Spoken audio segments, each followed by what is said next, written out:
Si on cesse d'exploiter les animaux, ce sera une excellente chose. Énormément d'animaux cesseront d'exister et ce sera une excellente chose. À l'heure actuelle, ce sont des milliards d'animaux qui n'existent que pour souffrir de leurs conditions de vie et de leurs conditions de mise à mort. Et donc ce seront progressivement des milliards, des dizaines de milliards d'animaux qui cesseront d'être produits chaque année et du coup qui cesseront de vivre ces conditions misérables ou atroces. Et ce sera une des choses les plus importantes qu'on pourrait faire pour construire un monde où il y a moins de souffrance et plus de bonheur, quoi.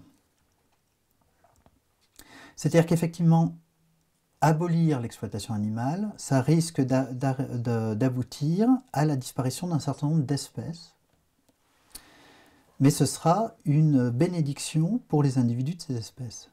Si on tient à toute force à ce que ces espèces continuent d'exister, et ben que les individus qui sont intéressés à leur existence continuent de s'occuper d'elles, si ce sont des espèces qui ne peuvent pas vivre de façon autonome, de toute façon, ça reviendra moins cher de payer avec les deniers publics des individus qui s'occupent de faire en sorte qu'il existe encore des animaux de ces espèces que les subventions qui sont à l'heure actuelle accordées à tout le système de l'élevage. À l'heure actuelle, dans un pays comme la France, des éleveurs ovins, caprins, bovins voient plus de la moitié de leurs revenus assurés par les subventions de l'État ou de la communauté européenne.